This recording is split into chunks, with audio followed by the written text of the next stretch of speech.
bendiga, hermanos y hermanos. Esta mañana preciosa, ¿verdad? Otro día más de vida, gracias a Dios que Dios nos da para estar aquí en nuestro estudio, ¿verdad? De la Escuela Dominical, estudio número 15. En este día vamos a hablar de un profeta, ¿verdad? Que por muchos años, de que yo era muchacho, me convertí hace 25 años, pues se habla cosas tremendas de que es el profeta Joel. Eh, este profeta, pues por muchos años, pues dio mensajes tremendos, profecías tremendas. Una de ellas fue la venida del Espíritu Santo. Y también pues le predicó y le profetizó al pueblo de Israel. Y en el estudio número 15, pero vamos a hablar ahora de un poquito más del profeta Joel. Dice que el profeta Joel pues era de Judá, hijo de Fatuel. Nada se sabe fuera de los 3 capítulos, pero de las profecías que llevan su nombre. El tiempo de su actividad ha de ser calculado después de separarse de la casa de David, las 10 tribus, pero antes del destierro. Dice, el hecho de que solamente se mencionen los sacerdotes y los reyes se hace conjetuar que Joel haya escrito en estos tiempos del rey Joás de Judá, en el año 836 más o menos al 797 por ahí. Cuando el sumo sacerdote Joaida, Joida, en nombre del rey niño, manejaba las riendas del gobierno, en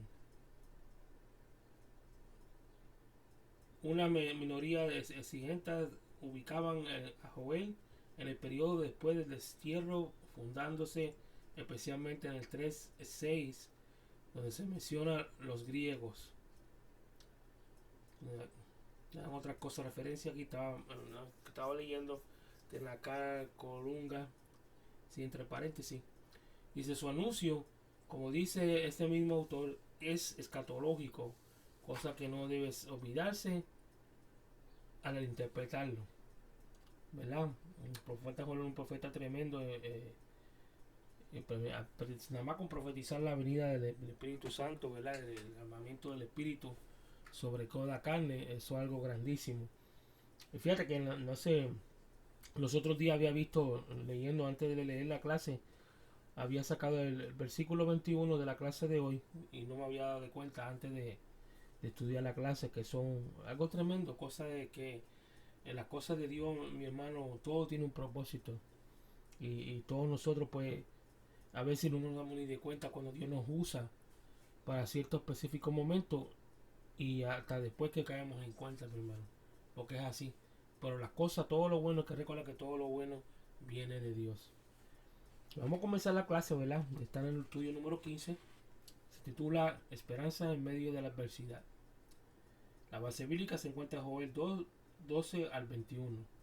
Los objetivos de la clase, número 1, es saber que Dios envió un mensaje de esperanza en medio de Joel, o por medio de Joel, mejor dicho.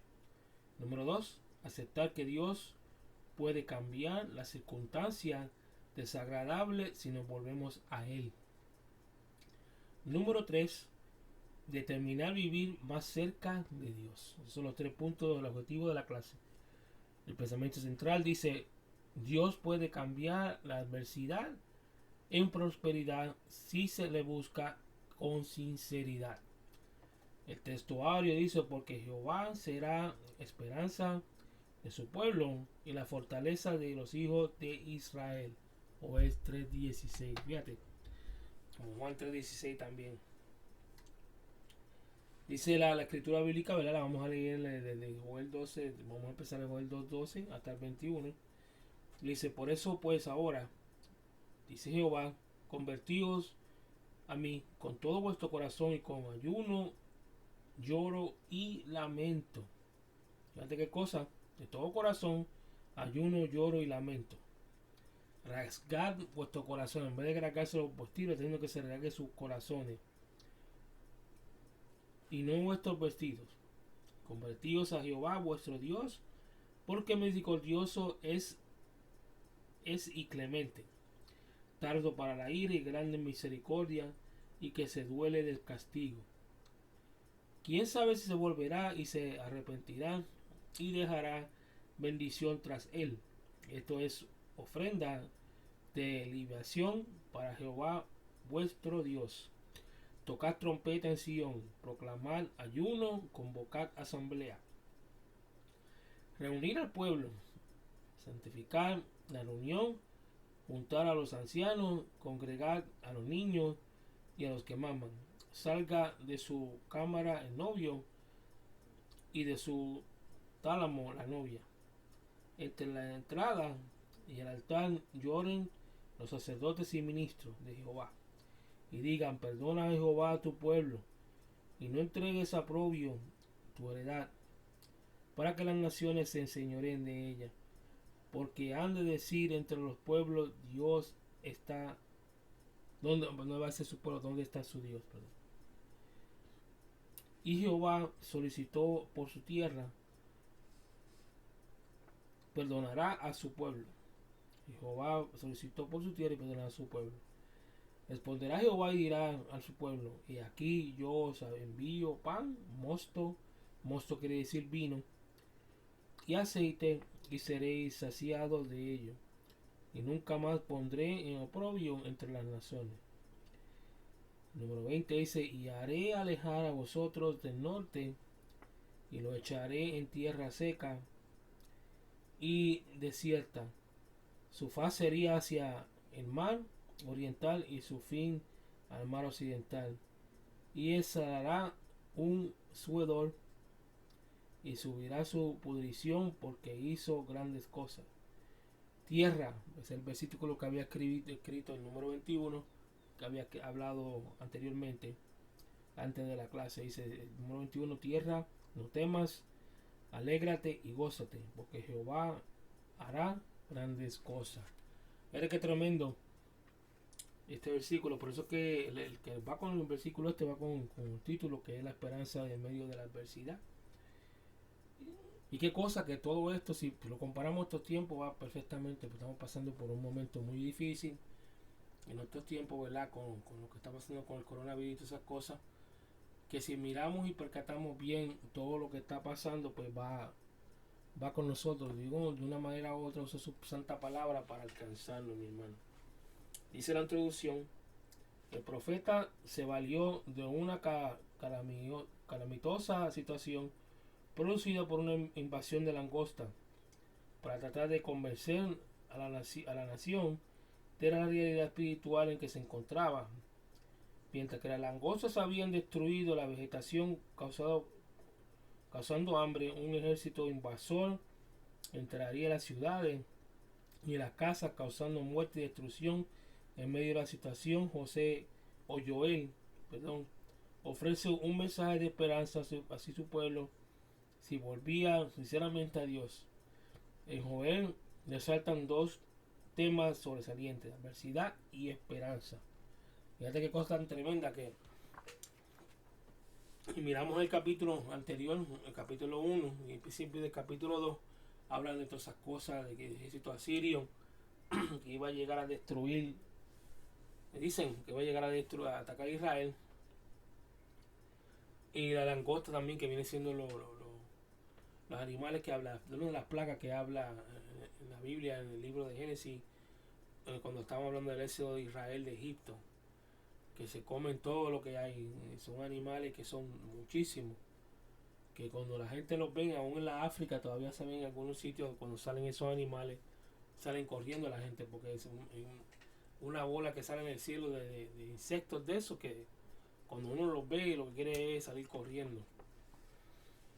Vamos a leer más adelante. Dice: llamado al arrepentimiento. El arrepentimiento debe ser de todo corazón, o con todo el corazón, viene siendo aquí. Como ya indicó, la nación se encontraba en medio de dos serios problemas: la devastación causada por la plaga de langosta y la invasión inminente del ejército enemigo. ¿Qué hacer en frente de esto? ¿Resignarse entre la desolación pasada y futura? No, de ninguna manera.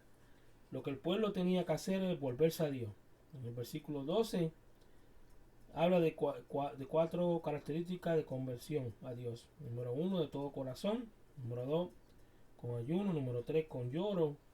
Número cuatro, lamento, con lamento. O sea, son las cuatro cosas que iba a hacer la persona, en otras palabras, en aquel tiempo del pueblo de Israel, para que él regresara a Dios. La demanda con todo el corazón habla sin sinceridad, sin hipocresía y sin falsedad. Con ayuno y lloro indica también intensidad y fervor. Por eso el gran mandamiento dado a Israel en Deuteronomio dice así: y amarás a Jehová tu Dios o a Yahweh tu Dios con todo tu corazón, de toda tu alma y con toda tu fuerza. Y fíjate que si buscamos el nombre de Joel, significa Yahweh es Dios o Jehová es Dios. Eso es lo que significa el nombre de Joel. Más adelante lee así: porque Dios es misericordioso. Más adelante dice así en el libro. Dice la palabra: quien sabe si volverá a arrepentir, se arrepentirá y dejará bendición tras él. Cosa grandísima, mi hermano. Que Dios no tan solo perdona, sino que va a dejar bendición. El versículo 14 no indican dudas sino certeza. O él no cuestiona la misericordia de Dios. Se va a dar una pregunta literaria para afirmar que Dios se designe del castigo y lo reemplaza con una bendición cuando su pueblo se arrepiente de sus pecados. Obsérvense en este versículo que Dios afirma dos cosas respecto a Dios en respuesta a conversión. No lleva a cabo el castigo que había determinado aplicar. Lo constituye con bendición. Una cosa seria. Pero fíjate qué cosa. Que el Dios es tan grande, mi hermano, que muchas veces las personas pues fallan. Y con base al pueblo de Israel que falló, pero cuando se arrepentieron de corazón, Dios lo perdona y lo restaura y lo bendice. Qué cosa tan grande. Y una cosa parecida pues podemos leer cuando vamos a la parábola del hijo pródigo, cuando vemos que cuando el hijo pródigo se da cuenta dónde está, que lo que está comiendo, esas cosas, dice, piensa regresar para atrás a la casa de su padre, porque la gente allá pues, que están, sus siervos están comiendo mejor que él. Y al pensar así, volver con el hecho de volver para atrás, y imagino que lloró también y estaba triste, como dice aquí la palabra de Dios. Pues enseguida vio, en vez de castigarlo, lo que el Señor, como su padre, en vez de castigarlo, lo que hizo fue que le entregó anillo, lo vistió, hizo una comida, celebró su regreso. Esas son las cosas grandes que solamente Dios puede hacer, mi hermano. Por eso es que para entender esas cosas así de Dios, tiene que tener el amor de Dios por dentro, porque se le hace muy difícil a una persona común entender cosas así de esa manera. O cómo es el amor de Dios, mejor dicho. Dice que Dios simplemente no castigará cuando la persona se arrepiente, y otra que reemplace el castigo con bendición. Eso último, eso que afirma que el profeta de Dios es así con ellos, que se vuelve a él con toda el alma. Vamos a seguir leyendo aquí. Dice: el verdadero arrepentimiento, dice, con verdadera compunción. Dice: las 10 cosas que estos versículos enumeran se podían prestar para creer que es un mero lenguaje hiperbólico, pero no cada una de las cosas que se indican deberían ser hechas con la objetividad requerida. Dice, por ejemplo, al oír el sonido de la trompeta, el pueblo debería suspender toda actividad para ocuparse únicamente en aquello por la cual era invocado.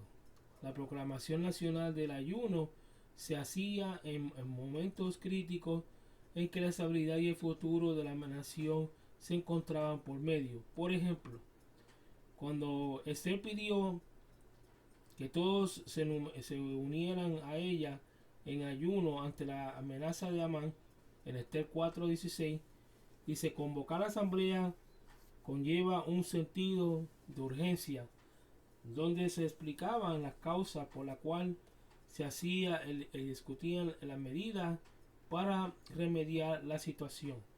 En otras palabras, cuando se hace asamblea, porque es bien importante, es esencial de que se reúnan para enseguida entrar manos en el asunto. Dice aquí, con el deseo de cambiar, dice de que tienes el deseo para cambiar, pero si no hay deseo, mi hermano, de cambiar, no, de verdad que no se está haciendo nada, entonces Dios no puede actuar ahí. Dice, este versículo está dirigido a los sacerdotes que ministraban en el templo. Ellos ofrecían sacrificio en el altar todos los días, pero había llegado al momento en que los trabajos fueran suspendidos con el fin de llorar y a pedir al perdón a Dios. Entre la entrada del altar, allí era donde ellos colocaban sus manos sobre los animales que serían sacrificados para luego ofrecérselos a Dios. Este diario servicio podría ser considerado como sus actividades profesionales, pues estas tenían que ser suspendidas porque algo más imperioso urgente tenía que hacerse: llorar, pedir perdón. Muchas veces, debido a las múltiples actividades de la iglesia, especialmente del cuerpo ministerial, ya no hay tiempo para la humillación, el arrepentimiento, la oración y el ayuno. Por eso es que cuando esas cosas pasan, que no hay tiempo para esto es importante, el espíritu, el nivel espiritual no empieza a decaer de una manera tremenda y el enemigo pega a hacer estrago, porque la iglesia está débil, no tiene con fuerza espiritual para poder confrontar y enfrentar los casos que está pasando hoy, como por ejemplo hoy en día, que cosa que tan difícil, ¿verdad? Que admitir, pues, que tuvo que pasar todo lo que está pasando hoy en día para que la gente se entonara que tenía que regresar para atrás a Dios y buscarlo humillado y pedirle a Dios que tenga misericordia y nos ayude, porque no es fácil lo que está pasando. Pero si no nos contristamos, no nos arrepentimos de corazón, decidimos cambiarnos de corazón, olvídate que las cosas malas van a seguir pasando, el enemigo va a seguir haciendo estragos. Dice, resultado del arrepentimiento: Dios perdona y bendice. La contrición sincera y la humillación son requeridos o requisitos indispensables para alcanzar el perdón de Dios que Dios ofrece. Remover la barrera del pecado, restaurar la comunión con Él. Dios promete, por causa del arrepentimiento, enviar pan, mosto y aceite, enviar pan, vino y aceite. El pan y el vino y el aceite se usan en las escrituras como símbolos para bendiciones espirituales. Cristo dijo que en el pan verdadero que se descendió del cielo, o sea que él era el pan verdadero que descendió del cielo, el maná. Juan 6, 22, 59. También habló del vino nuevo, Mateo 9, 17. El vino es símbolo de la alegría de que Dios da, pero también de la comunión, también de comunión, mejor dicho. Por eso la cena del Señor se llama la comunión, también promete aceite, y este es símbolo del Espíritu Santo. Cuando hay arrepentimiento, vienen a Dios, aliento espiritual, por medio del pan de vida, alegría y la presencia del Espíritu de Dios. En otras palabras, cuando hay arrepentimiento genuino, pues el Espíritu de Dios empieza a trabajar, mi hermano, empieza a bendecir, viene sanación, sanidad tanto espiritual como corporalmente, mentalmente y sentimentalmente también. Y vemos ahora pues Dios mismo obrando de una manera tan especial que empieza a levantarnos nuestros ánimos y los ánimos que están alrededor, de la gente que está alrededor nuestro también. Que muchas veces las personas cuando caen así y caen en ese nivel bajo, pues también no tan solo se llevan a ellos, sino se llevan a la gente también. Dice, en teología se enseña que hay dos experiencias espirituales muy importantes, y la justificación y el nuevo nacimiento. La primera tiene que ver con el perdón de los pecados y la solución de toda culpa, y la segunda con una transformación interior que habilita al converso a no practicar el mal que solía hacer. Dios comunica una nueva vida que orienta a la persona hacia un nuevo y diferente estilo de vida. Dios hace alejar de vosotros, hace alejar de vosotros al del norte. Otra palabra, el enemigo. Y le echaré de la tierra seca y desierta. ¿Qué hubiera sido de Israel si Dios lo hubiese si Dios no lo hubiese perdonado y lo hubiese juzgado o dejado que la plaga de langosta y el ejército invasor le atacara? ¿De qué serviría que una persona que Dios le perdone su pecado pero dejara todos sus vicios y aberraciones? ¿Para quién seguiría pecando? ¿Para qué seguiría pecando, mejor dicho? Si los enemigos del cristiano no son destruidos, no puede haber victoria. En otras palabras, si todas las cosas que nos acechan a nosotros nos hacen daño, uno no son destruidos, uno no las cambia, las aleja de ellas, pues no va a haber cambio ninguno, mucho menos bendición. Porque una persona no puede estar así. Dice la palabra de Dios, ¿verdad? En el libro de Génesis, cuando pasó lo de la Torre de Babel, cuando Nimrod estaba reunido en la Torre de Babel con toda la gente que había en el mundo, pues que Dios mismo lo juzgó por eso mismo a ellos también y lo cambió la lengua, y mucha gente también de eso al tiempo del diluvio. Pues también decía Dios que el espíritu de él no iba a contender con el hombre para siempre, porque el hombre es carne y él es espíritu. Y Dios tiene que actuar así de esta manera, ¿me entiendes? Porque es que no se puede. Y nosotros no podemos llegar, ¿verdad? Llegar a ese término, llegar a ese punto que el juicio de Dios llegue hasta nosotros y acabe con nosotros, cuando de verdad lo que nos tenemos que hacer es arrepentirnos. Cambiar nuestro corazón, cambiar nuestro ser, o hacer el intento por lo menos, porque hay personas que ni el intento pueden hacer, tan atados que están, que tan duro que está su corazón y su espíritu, que no pueden, tratan y no pueden. ¿Por qué? Porque hay momentos que no pueden llegar a hacer eso.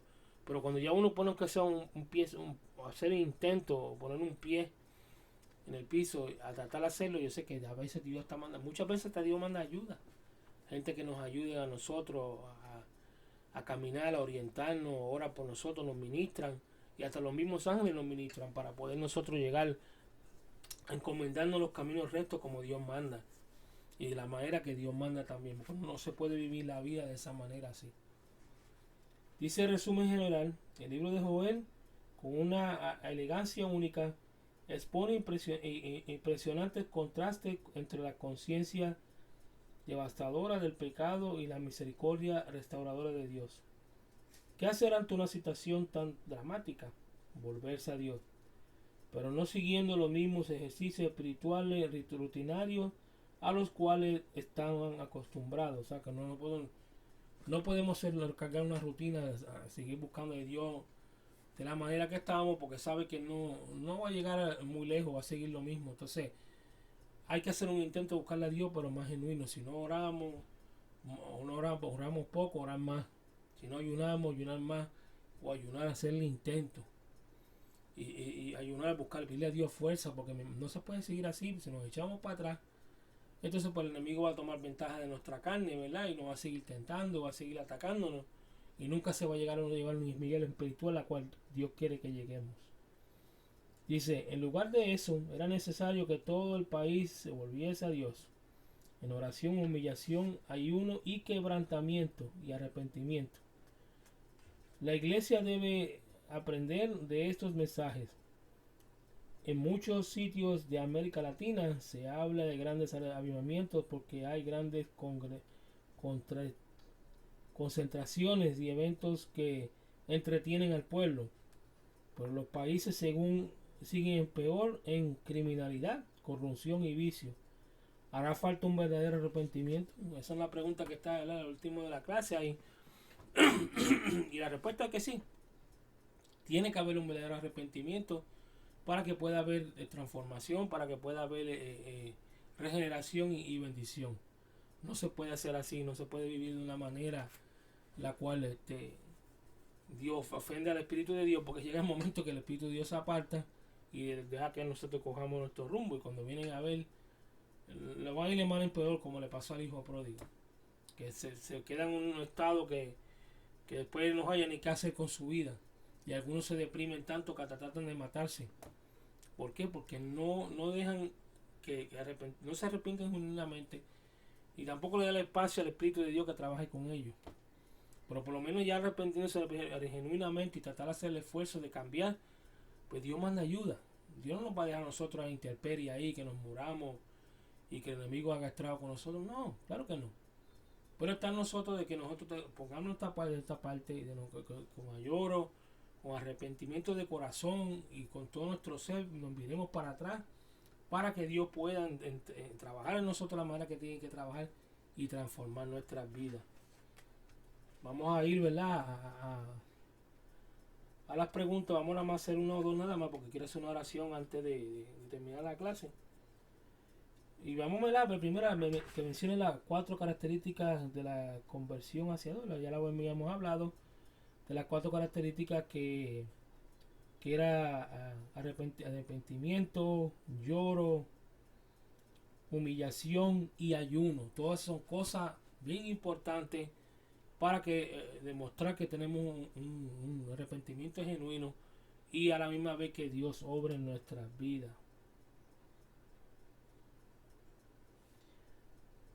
Por eso que nosotros tenemos que alcanzar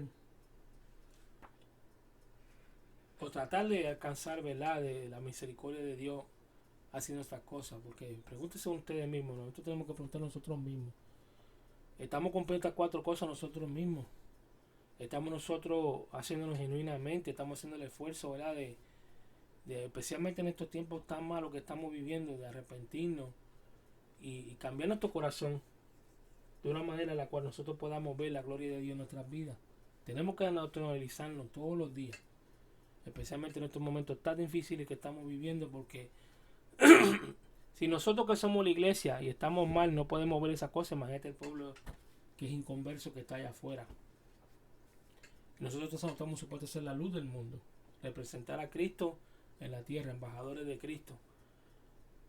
Y para que el Señor pueda resplandecer en nosotros, pues nosotros tenemos que brillar primero, tenemos que practicar esto primero, que hablaba este estudio, y hacerlo por hecho, mi hermano, para que entonces el mundo pueda ver de verdad el ejemplo que ellos tienen que seguir para que ellos puedan acercarse a Dios de una manera adecuada, de una manera correcta, que Dios pueda actuar en sus vidas.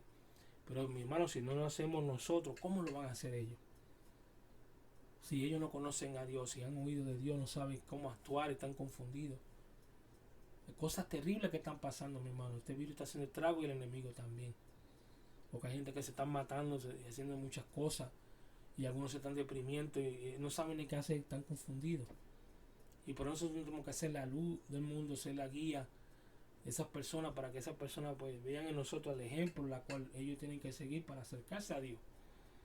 Si no lo hacemos nosotros mismos, no nos analizamos, no practicamos y hacemos como, ¿verdad?, hacían los personajes que están en la Biblia, especialmente el profeta Joel, que es un profeta tremendo, mi hermano, un profeta que de verdad que está catalogado entre los 12, ¿verdad? Entre los 12 profetas del Antiguo Testamento menores. Y no se le dice menores porque eran chiquitos, mi hermano, no piensen así, sino era porque son cortos. Lo que ellos escribieron, especialmente él, era bien cortito. Y en el libro, en las costumbres hebreas, mejor dicho, vamos al hebreo, pues todo eso está en un solo libro. ¿Verdad? Que está dividido, pero el orden que ellos están expuestos en la Biblia hebrea es diferente, no es como la Biblia cristiana.